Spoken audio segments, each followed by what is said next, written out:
네, 여의도와 서초동입니다. 오늘도 법조를 출입하고 있는 한민영 기자 그리고 정치부의 신혜원 기자가 나왔습니다. 자, 두 기자 오늘 이것부터 알아보겠습니다. 서해 공무원 피격 사건과 관련해 어제 한동훈 장관의 발언이 있기 때문인데요. 문재인 전 대통령도 과연 검찰이 수사를 하느냐 이 부분입니다. 어제 한동훈 장관 발언이 미묘했는데 그 부분을 먼저 듣고 시작하겠습니다. 제 기억으로는 문 전 대통령께서 대북 송금 특검 당시 민정수석이셨는데요. 그때 김대중 전 대통령께서 관여한 것이 드러난다면 유감스럽지만 책임을 지셔야 한다. 이런 말씀도 하셨던 걸로 좀 기억하는데요.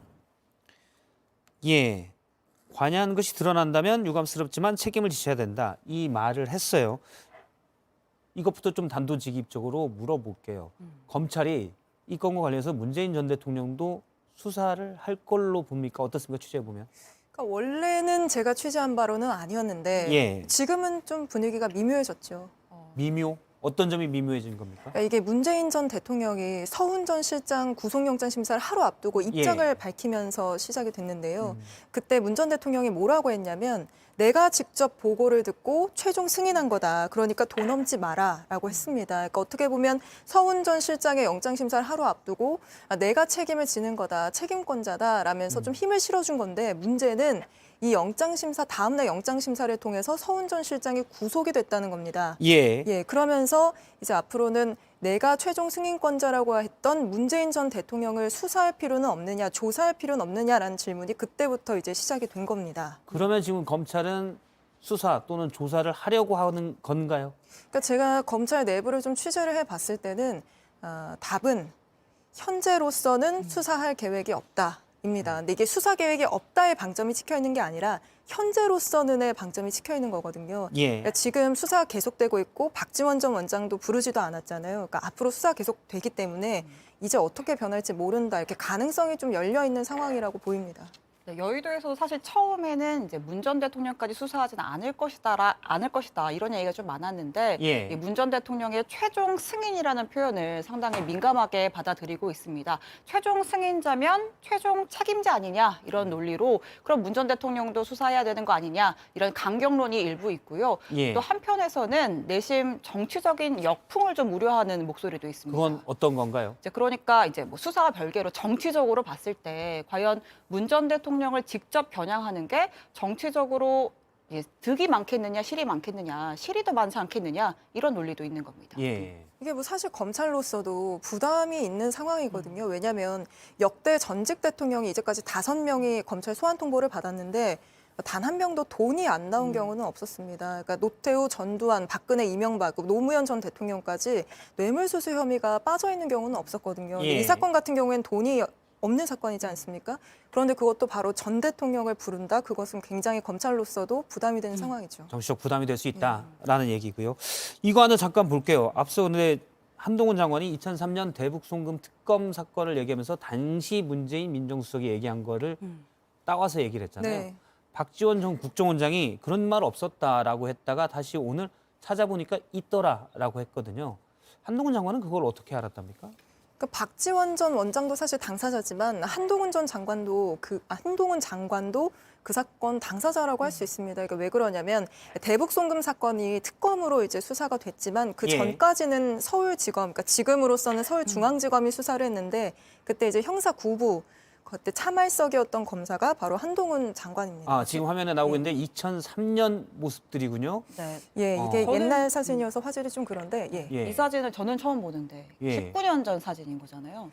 30 아마 그때보다도 네. 또 더 옛날 사진이지 않을까 싶습니다. MZ 세대일 예. 때 예. 한 장관 사진인데 그때 그냥 한 장관이 직접 수사를 했었다는 거죠. 네, 그러니까 공교롭게도 지금 보시면 그때 그 사람들이 20여 년이 지난 지금 이 사건에서 또 등장을 하고 있습니다. 그러니까 그때 수사했던 형사부 검사가 법무부 장관이 됐고 특검 수사가 벌어질 때 민정수석이 이제 시간이 흘러서 전직 대통령이 됐고 또 예. 그때 그 특검으로 구속돼서 징역 3년을 선고받았던 박지원 당시 이제 비서실장, 전직 비서실장이 그 사건을 극복하고 문재인 정부의 국정원장까지 올라서 다시 이 북한 관련 사건으로 검찰 수사선상에 오르게 된 거죠. 이제 서해 공무원 피격 사건으로 올라가 있죠.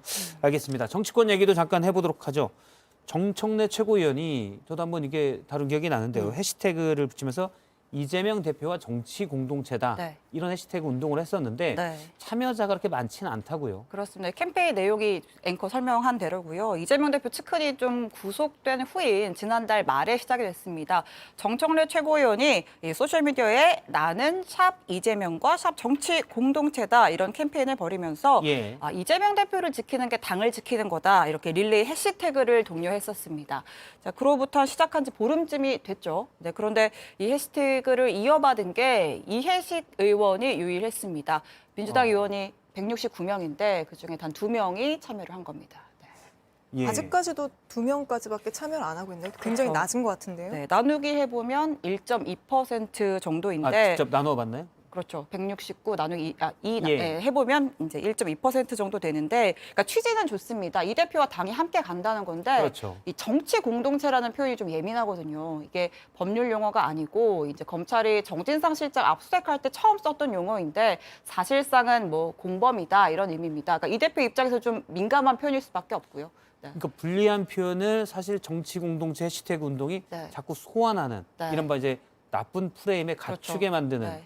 뭐 정청래 최고위원이 조금 뭐 잘못한 듯한 그런 느낌도 네. 드네요. 네, 그렇습니다. 또 한편으로는 뭐 조홍천 의원 같은 경우에는 뭐 정치적인 의미로 해시태그 다는 건 좋다. 그런데 예. 뭐 그럼 앞으로 사법적인 조치까지 함께 할 거냐 이런 이야기를 하기도 했습니다.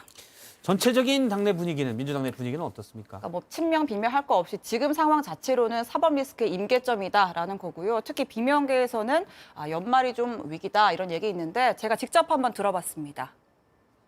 이재명이 이 자리를 지켜서는 안 되겠다라고 하는 그러한 생각들. 뭐 이 얘기였죠. 친명, 비명 뭐 좀 나눠서 생각할 수 있나요? 아니면 뭐 전체적인 분위기가 결국 민주당이 방탄 정당 이미지가 각인될 것이다라고 하는 거였고요. 네. 공식적인 그런 입장은 정치 탄압이라는 거잖아요. 당연히 다른 말이 나오기는 힘든 상황을 이재명 당대표가 만들어 간 거죠. 네, 지난 대선 때 이재명학 열풍이란 게 좀 예. 있었습니다. 이재명 대표 공부하자, 이재명 대표 책 읽자 이런 뭐 캠페인을 송영길 전 대표가 벌여서 릴레이가 막 있었는데 지금은 좀 사뭇 달라진 분위기입니다. 알겠습니다. 법조계와 정치권의 모습을 짚어봤습니다. 두 기자 수고했습니다.